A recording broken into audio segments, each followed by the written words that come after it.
வணக்கம் நேர்களே, சில முக்கியமான தகவல்களை உங்ககிட்ட சொல்லலான்னு வந்திருக்கேன். என் பேர் ராஜா. வாங்க நிகழ்ச்சிக்குள்ள போகலாம்.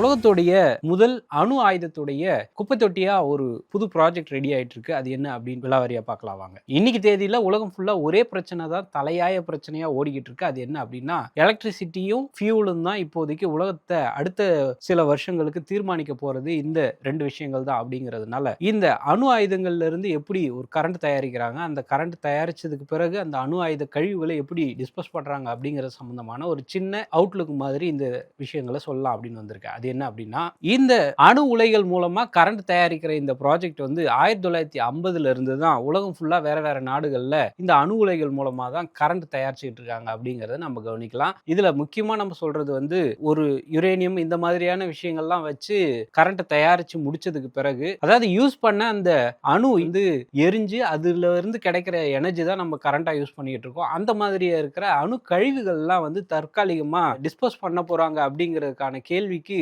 பெரிய அளவுல விடைகள் இல்லை அப்படிங்கிறத நம்ம புரிஞ்சுக்கணும். இந்த மாதிரி யூஸ் பண்ண யுரேனியத்தை அதை வந்து தூக்கி அப்படியே ஜஸ்ட் லைக் தட் ரோட்லாம் தூக்கி போட்டுற முடியாது. அதுல இருந்து கதிர்வீச்சுன்னு சொல்லுவாங்க, ரேடியேஷன் வரும். இந்த ரேடியேஷனை எப்படி கூல் பண்ணலாம் அப்படின்னு பார்த்தீங்கன்னா, ஒரு கண்டினியூஸா தண்ணி வந்து போய்கிட்டே இருக்கும். அந்த தண்ணியில இந்த யுரேனியத்தை போட்டு கூல் பண்ணுவாங்க. இது சில வருஷங்கள் வரைக்கும் இந்த கதிர்வீச்சு இருக்கும். அப்படிங்கிறதுனால அதை கொஞ்சம் கவனமா கையாளுறாங்க. இந்த அணு கழிவுகள் ரொம்ப பெருசா அதிகமாயிடுச்சுன்னா அதை எங்க டம்ப் பண்ணி வைக்கிறது அப்படிங்கிறது தான் உலகம் ஃபுல்லா இப்ப இருக்கிற ஒரு பெரிய கேள்விக்குறியா இருக்குது. அந்த ஒரு பெரிய சிக்கலுக்கு தீர்வு கிடைக்கிற மாதிரி தான் இந்த உலகத்துடைய முதல் அணு கழிவுடைய குப்பை தொட்டி அப்படின்னு சொல்லலாம். இந்த டஸ்ட்பின் வந்து ஃபின்லாண்ட்ல தயாராயிட்டு இருக்கு. ஃபின்லாண்ட்ல யூராஜோக்கி அப்படிங்கிற ஒரு பகுதியில காடுகளுக்கு நடுவுல ரொம்ப பழமையான பாறைகள்லாம் இருக்கிற ஒரு பகுதியில் அதிகாரிகள்லாம் சேர்ந்து ஒரு ஆய்வு பண்ணி 433 அடி ஆழத்துக்கு பள்ளம் தோண்டி, அதாவது பள்ளம்னா மண்ணு கிடையாதுங்க, பாறையை குடைஞ்சு அந்த பாறைக்குள்ளார இந்த அணுக்கழிவுகளை போட்டு வச்சிடலாம் அப்படிங்கிறதா இந்த திட்டத்துடைய நோக்கம். அப்படி அதுல அந்த அணுக்கழிவுகளை எப்படி டிஸ்போஸ் பண்ண போறாங்க, அதாவது போட்டு மூடி வைக்க போறாங்க அப்படின்னா, காப்பர்ல ஒரு வெசல் மாதிரி ஒரு பாத்திரம் மாதிரி செஞ்சு அதுல இந்த அணு கழிவுகள்லாம் தூக்கி அதில் டிஸ்போஸ் பண்ண போகிறதா முதல்ல திட்டமிட்டிருக்காங்க.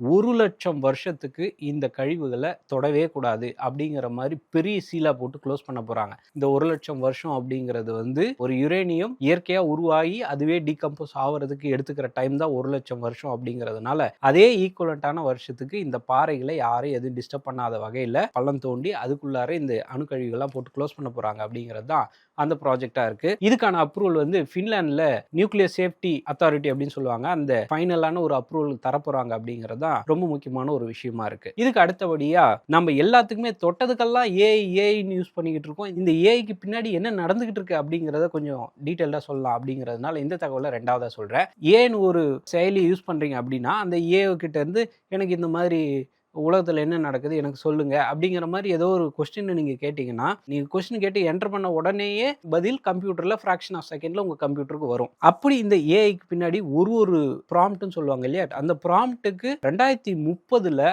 ஏஐ நிறுவனங்களுக்கு மட்டும் யூஸ் பண்ற அந்த கரண்ட் வந்து 130 கோடி மக்கள் தொகைக்கு ஈக்குவலான கரண்ட் இந்த ஏஐ கம்பெனிகளுக்கு தேவைப்படும் அப்படிங்கிறத நீங்க புரிஞ்சுக்கணும். United Nations university for water environment and health அப்படிங்கிற ஒரு அமைப்பு வந்து ஒரு டேட்டாவை ரிலீஸ் பண்ணியிருக்காங்க. அதுல என்ன சொல்றாங்க அப்படின்னா, 2025ல மட்டும் இந்த டேட்டா சென்டர்ஸ்ன்னு சொல்லுவாங்க, இந்த டேட்டா சென்டர்ஸ் 2025ல அதாவது போன வருஷத்துல மட்டும் இவங்க யூஸ் பண்ணி இருக்கிற எனர்ஜியோட அளவு வந்து 448 டெராவாட் ஹவர்ஸ் அப்படின்னு சொல்றாங்க. இந்த ஏஐ கம்ப்யூட்டர்ஸ்ல இருக்கிற இந்த டேட்டா சென்டர்ஸ் எல்லாம் எப்படி இயங்குது அப்படின்னு பாத்தீங்கன்னா, ரொம்ப பெரிய அளவுல கரண்ட் தேவைப்படும். அந்த சிப் எல்லாம் கூல் டவுன் பண்றதுக்கு அதிகமான தண்ணி தேவைப்படும். அதே மாதிரி நிலப்பரப்புல கேபிள்ஸ் எல்லாம் நிறைய பதிக்க வேண்டியது இருக்கும். அதனால நிலமும் ரொம்ப பெருசா தேவைப்படும். அப்படிங்கிறதுனால இத்தனை தேவைகளுக்கு மத்தியில ChatGPT இப்ப நம்ம யூஸ் பண்றோம் அப்படின்னா, அந்த ChatGPTல ஒரு நாளைக்கு மட்டும் 250 கோடி வரைக்கும் ப்ராம்ப்ட் வந்து நடக்கிறதா சொல்றாங்க. ஸ்பெசிஃபிக்கா அந்த ஆய்வறிக்கை சொல்றது என்ன அப்படின்னு பாத்தீங்கன்னா, நீங்க ஏதோ ஒரு தகவலை டெக்ஸ்டா கேட்கறீங்க, ஒரு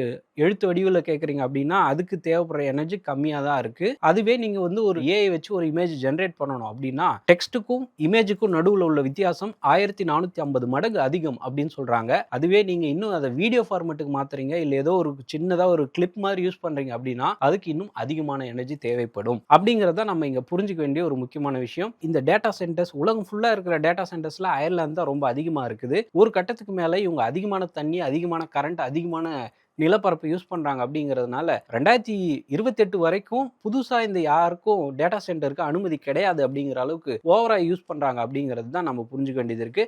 இந்தியாவிலும் இந்த டேட்டா சென்டர்ஸ் பெரிய பெரிய நிறுவனங்கள் வச்சிருக்காங்க அப்படிங்கிறது தான் நம்ம பார்க்கணும். பெரிய பெரிய ஐடி கம்பெனிஸ் இந்த டேட்டா சென்டர்ஸ்க்காக தான் ஒர்க் பண்ண போறாங்க. இந்தியாவிலையும் நம்ம ஏற்கனவே சொன்ன மாதிரி எலக்ட்ரிசிட்டி, தண்ணி, அதே போல நிலம், இது 3மே தேவைப்படும் அப்படிங்கிறதையும் நம்ம புரிஞ்சுக்கணும். எல்லாமே தொட்டதுக்கெல்லாம் ஏஐ அப்படின்னு நம்ம யூஸ் பண்றது நிலைமையில அந்த ஏஐக்கு பின்னாடி இப்படி ஒரு பிரச்சனை இருக்கு அப்படிங்கிறதையும் நீங்க புரிஞ்சுக்க வேண்டியது இருக்கு. இதுக்கு முன்னாடி நம்ம ஒரு ஏஐ செய்தி பார்த்தோம். அடுத்த கட்டமா நம்ம பார்க்க போறது ஒரு ஏஐ சம்பந்தமான செய்தி தான். ஆனா இது ஒரு வகையில இந்தியாவில் ஒரு நல்ல மாற்றத்தை ஏற்படுத்த போற ஒரு ஏஐ செய்தி அப்படின்னு நம்ம சொல்லலாம். அது என்ன அப்படின்னு பார்த்தீங்கன்னா, நீங்க எப்போ ரயில்ல டிராவல் பண்ணும்போது அந்த சாப்பாடு சரியில்லை, அது ஹைஜீனிக்கா இல்லை, இந்த மாதிரியான குற்றச்சாட்டு யாராவது ஒருத்தர் 2 பேராச்சும் சொல்லியிருப்பாங்க. அந்த குற்றச்சாட்டை சரி பண்றதுக்காக ஐஆர்சிடிசி என்ன பண்றாங்க அப்படின்னா, கிச்சன்ல ஒரு ஏஐ பவர்டு கேமராவை நாடு முழுக்க இருக்கிற ஐஆர்சிடிசியோட கிச்சன்ல வைக்க போறாங்க அப்படிங்கிறது அந்த புது அப்டேட். நாடு ஃபுல்லா இருக்கிற 800 கிச்சன்ஸை மொத்தமா சேர்த்து ஒரே இடத்துல கனெக்ட் பண்ற மாதிரி இந்த ஏஐ கம்ப்யூட்டர்ஸை யூஸ் பண்ண போறாங்க. ஏஐ பவர்ட் கேமராஸ் அது ஃபுல்லா கம்ப்யூட்டர் கூட கனெக்ட் ஆயிருக்கும். இந்த 800 கிச்சனும் கனெக்ட் ஆயிருக்கிற அந்த ஒரு பர்டிகுலர் ரூம், வார் ரூம்னு சொல்லுவாங்க. வார் ரூம்ல இருந்தபடியே நாட்டுடைய எல்லா மூலைகள்லயும் டெல்லியில உட்காந்துக்கிட்டே கண்காணிக்க போறாங்க. அந்த கிச்சன் சரியா இருக்குதா, அந்த அந்த பாதுகாப்பு உடைகள், தலைக்கு போடுற அந்த தொப்பி இதெல்லாம் கரெக்டா போட்டிருக்காங்களா, இப்படி கண்காணிக்கிறதுக்கு டெல்லியில ஒரு ஆஃபீஸ் போட்டிருக்காங்க. உண்மையிலேயே இது ஒரு வரவேற்கத்தக்க ஒரு விஷயம் தான். சப்போஸ் இந்த பாதுகாப்பு விதிமுறைகள் சரியா ஒரு கிளவுஸ் மாட்டல, தலையில ஏதோ அந்த தொப்பி போடல, இந்த மாதிரியான விஷயங்கள்லாம் தெரிஞ்சதுன்னா இந்த வார் ரூம்ல இருந்துகிட்டே அந்த பர்டிகுலர் கான்ட்ராக்டருக்கு தகவல் சொல்லுவாங்க. அந்த கான்ட்ராக்டர் எல்லாத்தையும் சரி பண்ணுவார் அப்படிங்கிறது தான் இன்சைட் இன்ஃபர்மேஷனா இருக்கு அப்படிங்கறத நம்ம புரிஞ்சுக்கணும். அடுத்ததா ஒரு எரிபொருள் எந்த மாதிரியான தாக்கத்தை ஏற்படுத்துது அப்படிங்கறத நம்ம டெய்லி பார்த்துக்கிட்டே இருக்கிறோம். அந்த வகையில பெட்ரோலே இனிமேல் போட தேவையில்லை அப்படிங்கிற மாதிரியான ஒரு முடிவுக்கு வந்து இருக்கு. அது என்ன அப்படின்னா ஃப்ளக்ஸ் ஃபியூல் அப்படின்னு சொல்றாங்க. ஃப்ளக்ஸ் ஃபியூல் அப்படிங்கிறது நீங்க பெட்ரோல் போட்டாலும் ஓடும், அதே போல எத்தனால் கலந்தாலும் ஓடும் அப்படிங்கிறது இந்த ஃப்ளக்ஸ் ஃபியூலுக்கான பேரு. இந்த ஃப்ளக்ஸ் ஃபியூல் அப்படிங்கிற கான்செப்ட்ல பிரபலமான 2 முக்கியமான நிறுவனங்கள் ஒரு பைக்கையும் இன்ட்ரோடியூஸ் பண்ணியிருக்காங்க, அதே மாதிரி காரையும் இன்ட்ரோடியூஸ் பண்ணியிருக்காங்க ஒரு பிரபலமான நிறுவனம். இப்போது நீங்களும் நானும் ஒரு பெட்ரோல் பங்க்ல போய் ஒரு பெட்ரோல் போடுறோம் அப்படிங்கிற பட்சத்துல அது என்ன பிராண்டு, அது எங்க இருந்து வருது, அது என்ன எவ்வளவு எத்தனால் கலந்துருக்காங்க, இதெல்லாம் யாரும் யோசிக்க மாட்டோம். ஆனா இனிமேல் ஃபியூச்சர்ல அதுக்கான ஆப்ஷன்ஸ் இருக்கு. இப்போ E85 அப்படிங்கிற பேர்ல ஒரு புது பிளெண்ட் டெல்லியில இன்ட்ரோடியூஸ் பண்ணியிருக்காங்க. அதாவது 1 லிட்டர் பெட்ரோல் போடுறீங்கன்னா அதுல 85% எத்தனால் தான் இருக்கும், மீதி உள்ளதெல்லாம் பெட்ரோலா இருக்கும் அப்படிங்கிறது தான் அந்த E85. கூடி சீக்கிரம் நாடு ஃபுல்லா எல்லா இடங்கள்லயும் கிடைக்க போகுது அப்படிங்கிறத நம்ம புரிஞ்சுக்கணும். இந்த E85 அப்படிங்கிற ஃபியூல் என்ன பெனிஃபிட் அப்படின்னு பாத்தீங்கன்னா, இந்த வீடியோ சனிக்கிழமை ரெக்கார்ட் பண்றோம். அப்போ சென்னையில பெட்ரோலோட விலை 108 ரூபாய் இருக்கு. ஆனா இந்த E85 விலை டெல்லியில 108ல இருந்து 20 ரூபாய் கம்மி அப்படிங்கிறது தான் நம்ம புரிஞ்சுக்க வேண்டியது இருக்கு. ஸோ இந்த ஃப்ளக்ஸ் ஃபியூல் எந்த மாதிரியான ஃபியூச்சரில் என்ன மாதிரி தாக்கத்தை ஏற்படுத்த போகுது, இன்ஜின் ஃபெயிலியர்லாம் வருமா வராதா, இதை பற்றின கம்ப்ளைண்ட்ஸ் பொறுத்து இருந்து தான் பார்க்கணும் அப்படிங்கிறத நம்ம புரிஞ்சுக்கலாம். 3 முக்கியமான தகவல்களுக்கு அடுத்தபடியாக இந்தியர்கள் ஏன் திடீர்னு ஃபேட் ஆகிட்டாங்க அப்படிங்கிற மாதிரியான ஒரு புது ஆய்வறிக்கை வெளியாயிருக்கு. நேஷனல் ஃபேமிலி ஹெல்த் சர்வே அப்படிங்கிற ஒரு சர்வே ஃப்ரீக்வெண்ட்டாக ஃப்ரம் டைம் டு டைம் எடுத்துக்கிட்டே இருப்பாங்க. அந்த வகையில் நேஷனல் ஃபேமிலி ஹெல்த் சர்வேவுடைய லேட்டஸ்ட் வெர்ஷன் இப்போ அண்மையில் ரிலீஸ் ஆயிருந்துச்சு. அதில் அவங்க சொல்கிற முக்கியமான விஷயம் என்ன அப்படின்னு பார்த்தீங்கன்னா, உலக அளவில்